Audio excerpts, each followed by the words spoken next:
Hi. I'm from the MIT Media Lab. I don't know how many of you know this institution. It's actually 31 years old. But in the early 90s, Nicholas Negroponte, the co-founder of the Media Lab, was famously made fun of for predicting that we would be reading newspapers over networks. And similarly, I mean, the Media Lab's thing has always been to try to figure out what was going on and help companies, but a lot of times help companies by telling them that what they're doing is absolutely wrong. And so we're often called as the hedge against being extremely wrong. And so in that vein, one of the things that we started, I guess almost 2 years ago now, is a digital currency initiative. And we launched it when the Bitcoin Foundation was sort of having some issues, and their lead developer and others were trying to find a home. And so we raised some money, and we hired the lead developer of Bitcoin, some of the core developers, and now we also have the founder of the Lightning Network. We have the former chief economist of the IMF. We have the former head of digital currencies from the Bank of England. So we have a pretty interesting team. But I think what makes us peculiar and also, in my view, important is that we have no financial interests. We're not in this to make money. We're not in this to help you make money. We're in this to try to make the thing work and help users. And as a byproduct, it would be great if you guys made some money, or at least prevented yourselves from losing a lot of money. But I think what's important as you think about, I mean, all day I think we've been, or several days, we've been talking a lot about the parallels of internet and Bitcoin, blockchain, digital currencies, and I think there are a lot of parallels. I'm an internet guy, so to me everything looks like the internet. But I want to just take a poll. First of all, how many of you remember X25? Anybody? Okay, good. So how many of you remember before there was internet? Is that everybody? Most people? Not everybody. How many don't remember before internet? There's a few people. Okay, okay. So try to go back and remember before there was internet, when like fax was a cool new thing, when you couldn't like email somebody, you had to walk across to another hall, and you had these big monolithic systems. When telephone companies, like every piece of telephone equipment, I don't know about Canada, but at least in Japan, was either leased to you by the telephone company or at least was approved by the telephone company. There was no such thing as hacking the telephone system. It was a big monolithic monopoly system. And so before internet, I call it BI, when you had dinosaurs roaming the land, and you could go to university, study to be a banker, study to be a telecom person, and most of your job once you got into work was repeating that same thing. And things were very Newtonian, so you could predict, like if this happened, that would happen. Economists could almost predict what was going to happen. So things were pretty simple back then, relatively speaking. And so then we get the internet, after internet. And so we all know how the world has changed. It's become unpredictable. Some companies survive, some companies thrive, many companies have disappeared. Interestingly, a lot of the telcos survived because they had some of the underlying infrastructure that was important, but their businesses were fundamentally changed. So this is a picture of my bathroom in around 1992 or so. This is the first commercial internet service provider in Japan. It's about $1,500 worth of junk parts, barely working. And there's only one piece of government-regulated equipment there, which is a little terminal adapter. And everything else is just junk, SunSpark, an old Cisco. And we were able to, for the first time as a bunch of kids, dropout entrepreneurs, compete with telephone companies by creating a point of presence. Instead of spending millions of dollars, we spent thousands of dollars. And when the newspaper company's server that was running on that little SunSpark, when the fan broke and the hard disk overheated, we took turns blowing on the hard disks to make it not stop until we got the fan. And this is called best effort, right?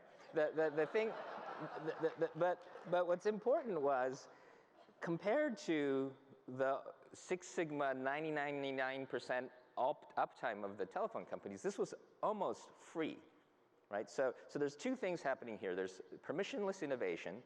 The RFCs, which were the protocols that you used to put this stuff together, were small and simple enough that a bunch of kids could learn how to do it. You didn't have to be a big telco subcontractor.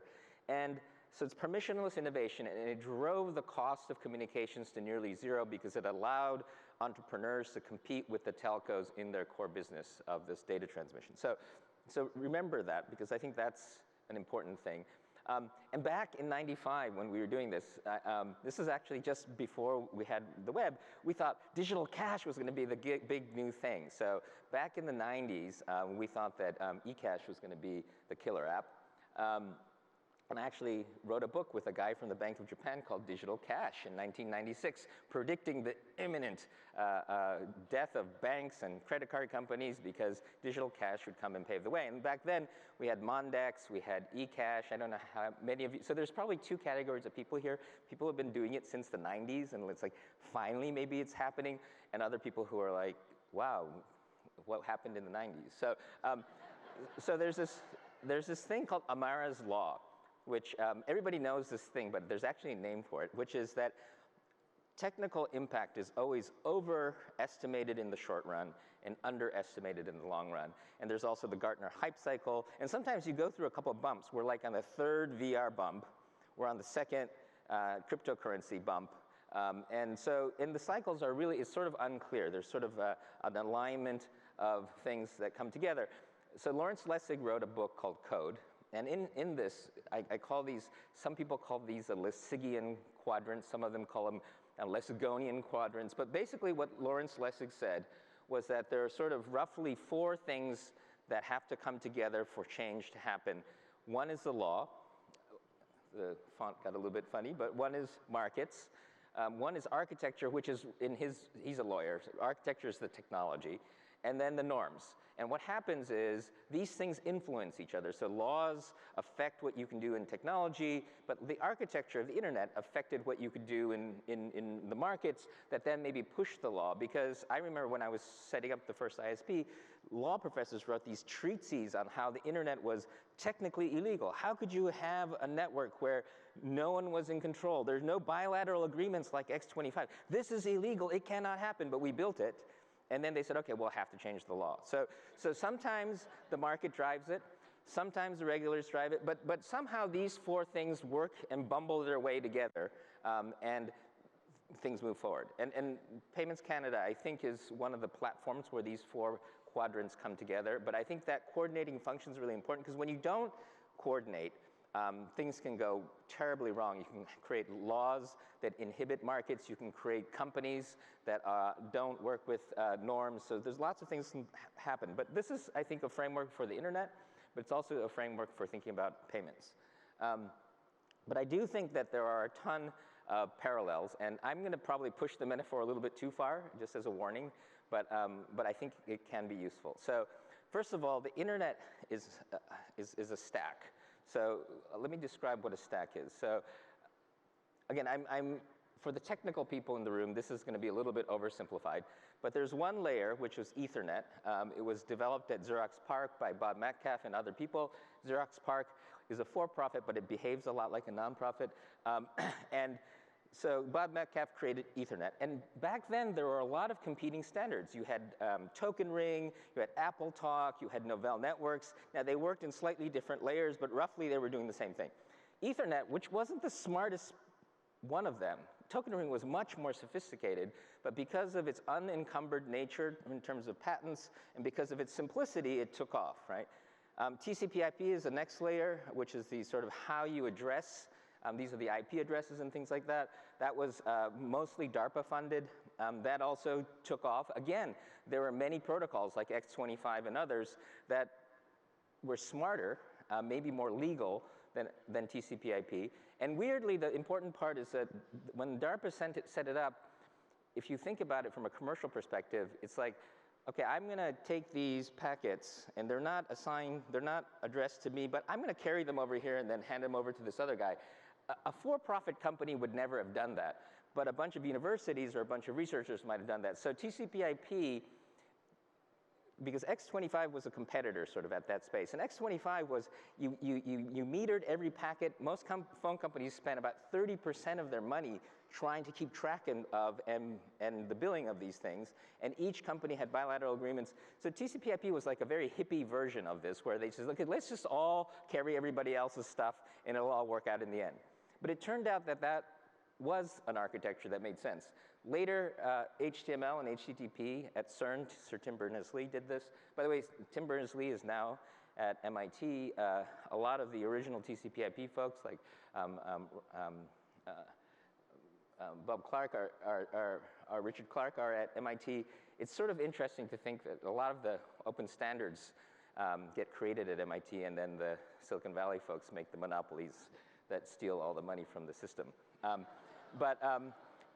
But then we had like SSL, which is just a smaller thing that Netscape created, which really allowed credit card payments to work over the net because it created a layer of encryption on top of the web. So these are kind of standards, and this is a stack. And what was important was you had interoperable, non-IP encumbered layers of standards that then allowed explosions of innovation on top of them.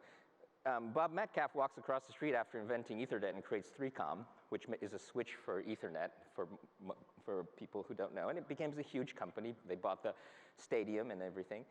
And then Cisco, they were at the table when TCP/IP was getting created, and they became the largest company in the world building routers for TCP/IP.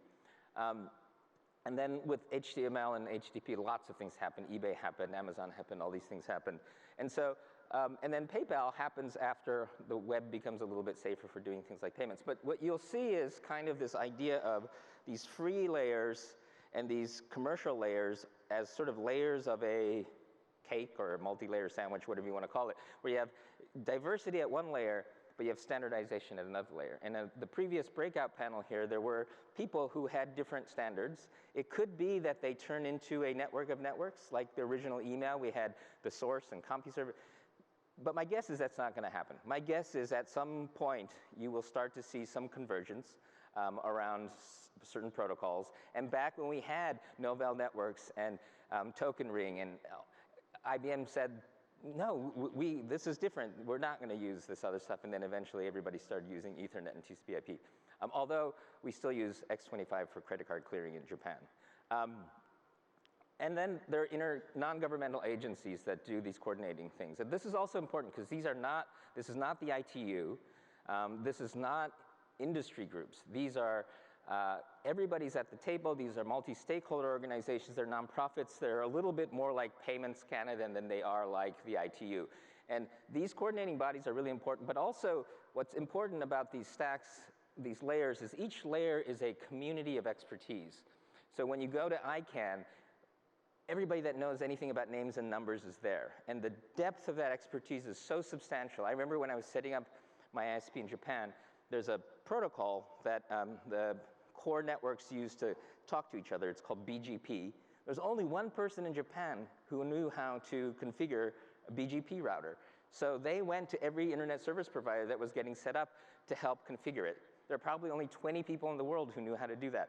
I would say that a full stack Bitcoin-like cryptocurrency knowledge of distributed systems, consensus, cryptography, and finance, there probably are still only about 20 people who could do a full soup to nuts cryptocurrency. So it's still around these communities of expertise. And what you see is these layers are all sort of bundled around communities of expertise, as well as a multi-stakeholder gathering. So this is the internet, right?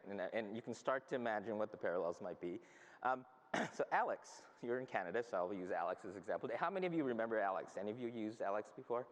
Yes, some of you. It was a gateway for many people to get into interactive online stuff.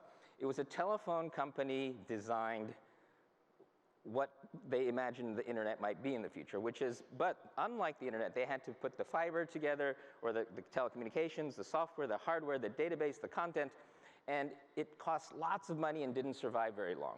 Okay, these were the monolithic telcos. There was in Japan, there was Captain. I think they spent hundreds of billions of dollars, if you include the infrastructure rolling it out. And then in France, you had Minitel. But all the telcos and the cable companies had their version of, we're going to do soup to nuts, video text, interactive, multimedia, right? And most of you won't remember most of these things. Then there were these other guys, like AOL, who were also kind of soup to nuts. They had a dial-up network. They had their own email. This was like one of the early screens, and you would get these categories of stuff. But the interesting thing about the AOLs of the world was that they knew a little bit better what they were. So when X25 came, they swapped out their network with X25. When internet came, they swapped out their internet. And then as they started to see the internet evolve, they became less of a walled garden and more of a network. And AOL, therefore, still survives. It doesn't have the dominance that it did in the early days, but it still exists, okay? So again, a little bit of parallels, not going to name names, but you can imagine if we are thinking about this, who are the AOLs of the fintech world? Who are the, what was the name again? Alexes of the fintech world? And then who are going to be the Ciscos, right? That's actually a really interesting question, I think. On the internet, another important thing was innovation. So the diminishing cost of communication created free and open source software, which made the cost of innovation nearly zero. So when you're trying to make the Alexes of the world, or in Japan, roll out the hundreds, I think it's $300 billion network, you needed a really good plan, and you needed a ton of money, and then you'd hire the engineers, right? The thing that happened with the internet was Google, Facebook, Yahoo all had products before they raised any money, because they had the stack. They had the internet at the university. They could buy an off-the-shelf PC. They could run Unix or Linux. They could use PHP. They could use MySQL. Almost everything was free except a little bit of code that they added to make the difference. I was running InfoSeek Japan at the time. At InfoSeek, when Google came to sell their algorithm to us, I think for $7 million, we told them to take a hike, and they did. But what's interesting was that instead of plan, fund, engineer, it's engineer, fund, and then come up with a business model. I mean, Google got, I think, $50 million before they even had a business model.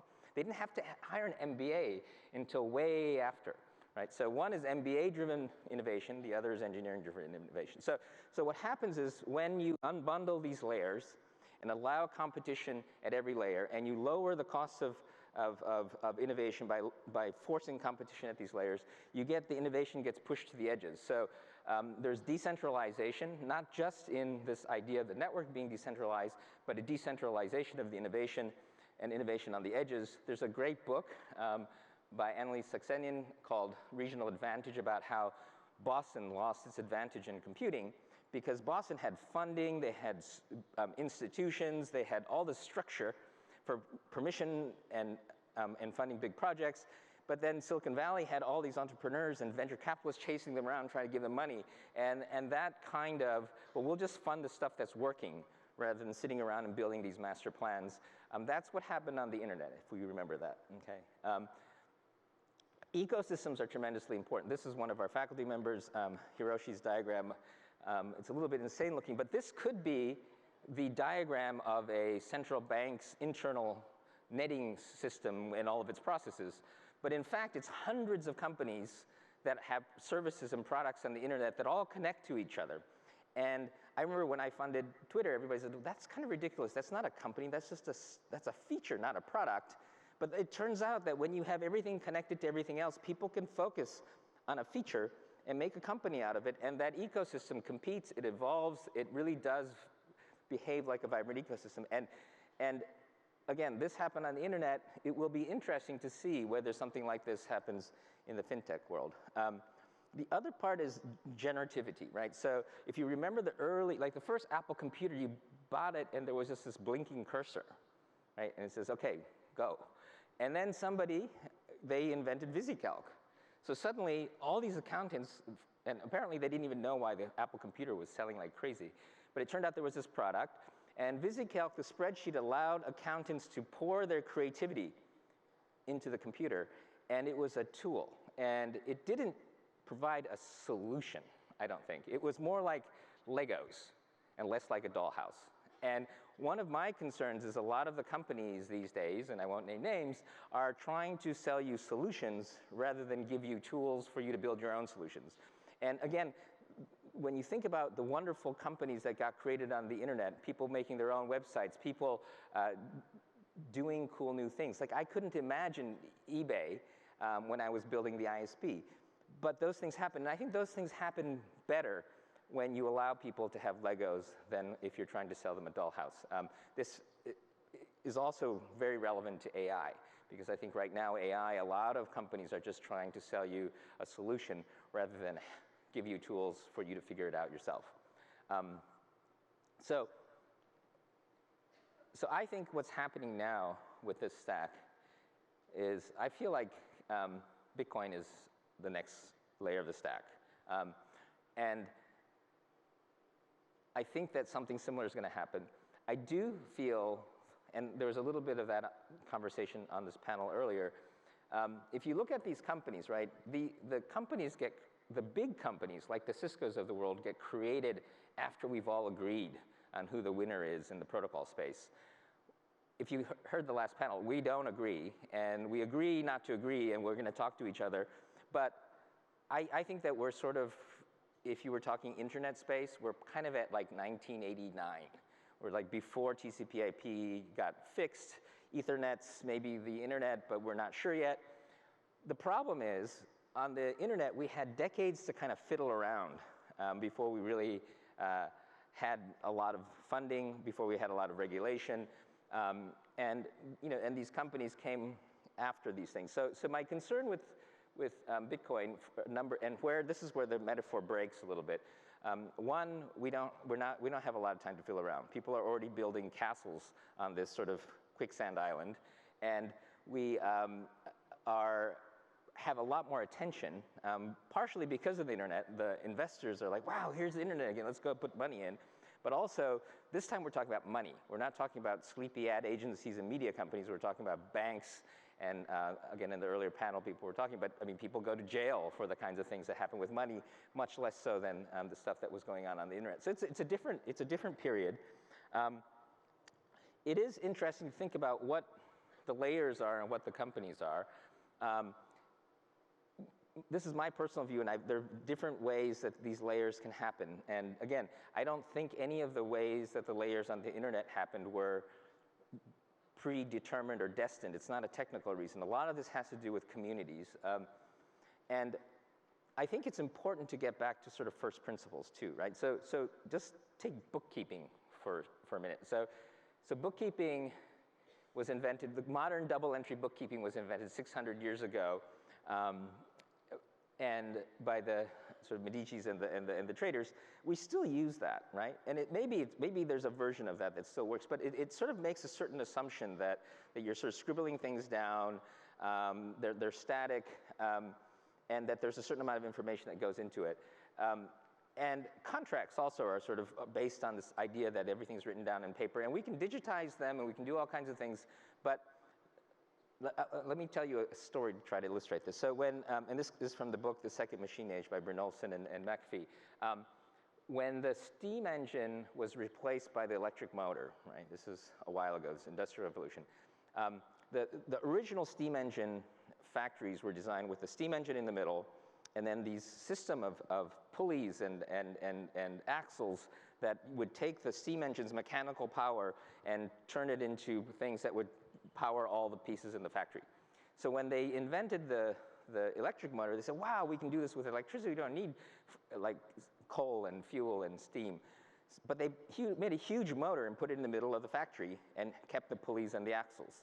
And it took decades before they realized they didn't have to do that. But even then, they still centralized the power. And then it took even longer before they realized that all of the motors could be in each of the manufacturing pieces and that they could just distribute the electricity rather than distribute the mechanical power. So my concern and my interest is that I think with modern internet, with modern cryptography, with a lot of the modern things that we have, mobile devices, and AI, we have the ability to make some fundamental changes, but we're still looking at bookkeeping as if we're still in the Medici period. We're looking at contracts as if our lawyers still have their legal pads, and we're trying to make them more efficient. So and again, I won't name names, but I see companies going in and optimizing things by trying to lower the cost of the same old thing they were doing. They're putting electric motors where the steam engines were, but the pulleys are still there. And I think that's okay. I mean, in a way, you needed the Alexes, you needed the AOLs and the CompuServes and the sources to sort of get the feel for it so that you could start to imagine what the next phase is. But I do think that making assumptions like, does money laundering have to be addressed through the same old know your customer, anti-money laundering methods, or can we go to first principles and say, what are we trying to prevent? Is there some other way to do the pattern recognition? Should these laws be the same way? Should audit still be the same thing? So for instance, imagine if your bookkeeping was much more real time. Imagine if you could create a bookkeeping system that, well, let me just try to describe this layer a little bit. So on the blockchain, just the standard Bitcoin blockchain, if you move some money or a thing, a token, Bitcoin, you can't really tell whether that's a loan or a deposit or or whatever. You have no meta information. That's actually the accounting, the bookkeeping information. In Ethereum, they've connected those layers. So Ethereum is a little bit, to me, more like token ring, where you have a little bit more information, a little bit more sophistication, but those two layers are kind of matched together. In Bitcoin, you have what I call the wireline, which is the ability to show who's handing stuff to who. I think there's another layer that describes what that those things means, and that's kind of like bookkeeping. And then there's another layer above that, which I think is a little bit more like the conditional statements. So if, then, else. So that's sort of like shares, derivatives, contracts. And again, it doesn't have to split in this layer, but there is some value to unbundling, because there's some, you can work on the security of one layer. The success of one layer isn't dependent on the other layer. Let me just switch to, I'm going to switch forward and then come back. Hold on. So how many of you remember this, or this still exists, I guess, but the DAO? Any of you know what this is? So this is the Decentralized Autonomous Organization, which was a project that was built on Ethereum. And what it was it was a very cool idea. We had thought about it 20 years ago when the cypherpunks, imagined this sort of thing, which was a fund that would sell tokens, and there was code that you could read, and it wasn't domiciled in any jurisdiction, and it said explicitly the code is the entirety of the law. So there is no jurisdiction, there is no law, the code is it, right? So, and the code said, okay, you invest money in this thing, or tokens in this thing, and then we will fund things through it. And so people read the code and said, this is kind of a cool idea, and they raised $150 million worth of Ethereum. And then a hacker was like, oh, gee, this is pretty cool, here's a bug. And then everybody's watching while the hacker drains $50 million from the DAO, right? But what's amazingly interesting about this is that because it says there is no higher law, there is no place to go to appeal for this. So in law, as you know, you can go to court and say, well, I didn't mean that. And the judge and the process can say, okay, no, clearly that was a mistake. Let's revert this to these people, or you've broken consumer protection law, let's do this. There's a whole bunch of ways to deal with errors. And we all know from writing software that you introduce one error per X lines of code, say 1,000 lines of code. So you could probably make a programming language that's more robust than the Ethereum code or the DAO, but it's never going to be perfect. And one of the problems with smart contracts that we need to start to think about is you can't actually run everything with code, because you're going to have this problem where people are going to find a bug and exploit it. And just so you know, what happened with the DAO is, and I don't want to go into too much detail, but the rule with Bitcoin and these things is that once it's done, it's done. That's sort of the point of having these immutable blockchains. But they said, but we just screwed $50 million out of innocent investors, what do we do? So they rolled it back, and they said, we're going to give money back to these people. But then a bunch of other people said, no, that's not fair, I don't want to do that. So Ethereum forked. So now there are two Ethereums, Classic and this one. And so this is just trying to describe that there are a lot of interesting issues that will come up. And going back to this point, I think that unbundling, this is my personal opinion, and I may end up being wrong, but my personal opinion is that you want to try to keep this wireline, sort of the Ethernet layer of digital currencies, relatively simple. And when, again, this is a technical term, but when you say Turing complete, that means it's a programming language that you can basically program anything in. I don't think that that wireline should be Turing complete. It should just be more of a ledger that locks things in. I think that the bookkeeping layer should be the layer where you're telling everybody what each of those Bitcoin things are. So that's sort of the static noun part. And then the contracts layer is going to be the layer where you can build in all kinds of conditionals. Now, lots of things change. So like I'm on the audit committee of the New York Times, and I sit there and look at these numbers, and many of you, I saw Deloitte on the list. I mean, if you're auditors, you know it takes you a lot of time to get to the bottom of this. Like I'll look at a thing that says, let's say it's some sort of a derivative with an option on it or something. And every bank and every ledger is going to account for it slightly differently. So nothing is real time. But imagine if your bookkeeping was standardized and interoperable, and imagine if the auditing was done by a machine learning system, and imagine if any mortgage-backed security was always refreshed in real time with the underlying risks, if all of these layers were stochastic, if every cell in the spreadsheet was actually a model instead of a static number, and there was no copying pasting across Excel spreadsheets, and imagine if you couldn't sell a credit default swap if the machine modeled that you wouldn't be able to make good on it later.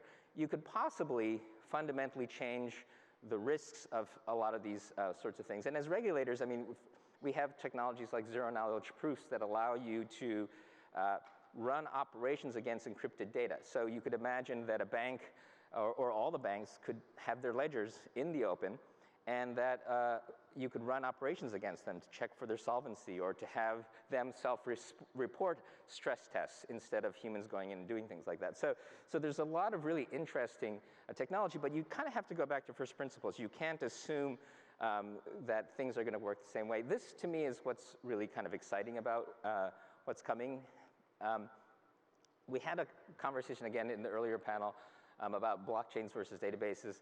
This is just a personal opinion, and you guys can call everything blockchains if you want to, but I just want to throw my vote in that distributed ledgers, blockchains are things where they're distributed and consensus-based, and the only ones that I know that actually work use proof of work. Everything else that we call blockchains, and you can call them blockchains, but are basically databases. And there was a question from the audience in the earlier panel, aren't we just using databases? And yes, we're just using databases. There's not a lot of new technology, but with a lot of the excitement, going back to the Lysigian quadrants, when people start to say, hey, let's do something new, you might be able to drag out old technology. But I think it's important to note that the internet won because it was a fundamentally different architecture that was kind of inside out from the way the telephone companies thought. And I think public blockchain is fundamentally different and inside out in a similar way. So if I had to bet, so I'm going to just give a probabilistic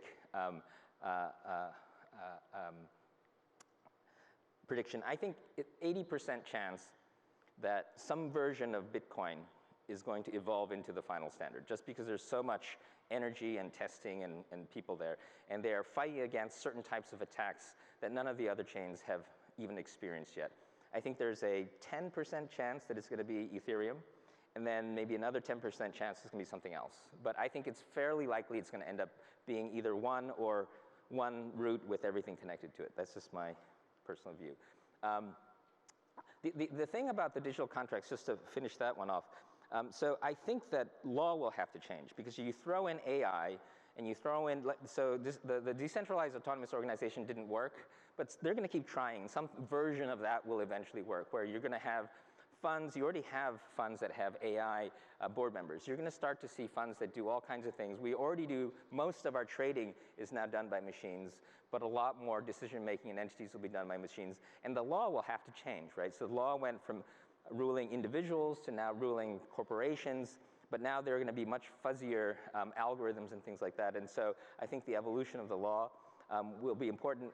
I will say that there are some AI frameworks, like probabilistic programming, that allow you to have fairly fuzzy things to say, here's the intent of this thing, so that you could appeal to it like you would to a judge and say, oh, that was an error, that's not what I meant. And the machine could say, that looks like you're right. And so that problem that we had with a bug being exploited may be, at least some level, fixable by AI, at least fixable to the extent that as fallible as courts.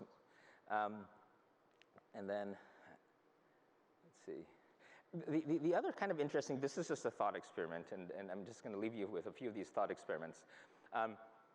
So a lot of our world has been funded by debt, because debt is pretty straightforward. You give somebody some money, and you say, you got to pay me back under these principles or I'm going to break your legs. And I don't really care what your business is, but I have access to your legs, and I'm comfortable lending you this money because I have your home address, I can throw you in jail, and this is why identity is so important, because cops can come and beat you up. Equity is a little bit harder, right? Because you kind of have to understand the nature of the business. You got to make sure that the accounting works. But assume that the shawarma shop on the corner has digital accounting, has a system so that you could see what's the actual flow of the money. You could see the relationships with all of the vendors that they have. You can see the creditworthiness of the core customers. You can see everything. And imagine if the risk of equity starts to diminish, and the risk of derivatives, your mortgage-backed securities, well, actually, instead of having it packaged and repackaged, the auditing is always ongoing, and it gives you a very real risk, and maybe even says, okay, let's compare it with your portfolio. You are very heavily influenced by bad weather in Toronto. This mortgage-backed security is also influenced by bad weather in Toronto, but why don't you go after this one? And so you could really think about new forms of derivatives and new forms of securities where you're much more part of the business, and you could start to see maybe some of us weaning ourselves off of debt and more into equities. Now, the other interesting thing, and this is why it's fun having central bankers on the team, is central banks can issue currency. So there's a number of interesting papers of central bankers thinking about, well, one cool thing is, you could actually control interest rates. So even if it's under their mattress, you can increase it or decrease it. So monetary controls are interesting. One of the reasons that we have commercial banks, not the only reason, is for deposits and interest. Well, what if that can just happen internally in the money? Do you really need to have the deposit business? And then you can start to roll back and think about the Chicago plan. Should we unbundle the deposit business and the loan and credit business of the banks? Should banks maybe look more like mutual funds and less like people who take deposits and then use those deposits to create loans? And again, I'm not saying that that's true or not, but what's interesting is a lot of the reasons that we don't have things structured in a certain way are somewhat technical. And a lot of the old economists' sort of dreams, like the Chicago plan, a lot of the reasons we have these intermediaries are because technically it was difficult to do this. You needed an auditor to do this. You needed a rating agency to do this. And maybe you need auditors that audit the machines, but it could be that the machines augment the auditors enough so that there are less intermediaries and, thank you, and more sort of helping to manage the system. And these are the kinds of ideas that at MIT I go back and I talk to central banks, and I won't name names, but the one problem is if everybody's trying to sell you something and everybody's trying to build a business, who's left to try to figure out, is this the right thing? And I think that's the role of academics, that's the role of nonprofits, that's the role of, but I think that in the fintech space, we're going to need a little bit more of that. So, so I'll just come back to this, and this is the final point. So I think this conference is great. I think getting everybody to the table, I don't think it's about fighting with each other, but I teach a course now together with Harvard Law School. We have lawyers, and we have policymakers from Kennedy, and we have my cryptographers and my digital distributed systems folks and my economists, and we sit around and we say, how should we solve this problem, the unbanked problem? How should we figure out how to send money to Somalia without funding terrorists? How do we do these things? And if you teach the lawyers and the regulators about the technology, and you teach the technology people about the law, you can start to come up with things that you wouldn't otherwise do. And one of the problems that we have right now is if you're a for-profit or if you're a startup, and you say, I'm against AML and KYC, the regulators are going to say, of course you are. But if you're in a nonprofit situation where you're not trying to sell anything, you might be able to make the argument that actually, in fact, you can lower the risk of terrorist financing by creating a system that's anonymized and creates patterns and creates this and that and maybe regulate in this way. And so I think there's a role, and I think there's a conversation to be had, and I think that these kinds of convenings, in the early days of the internet, it's the same thing. The ICANN was a mess, but we had everybody at the table, and we got to hear what the IP lawyers were saying, what the governments were saying, what the technical people were saying, and once everybody got to talk to each other, we came up with systems that actually worked. And hopefully, we will build a financial system that's not just profitable for Wall Street and VCs, but also will be valuable and useful for people. Thank you.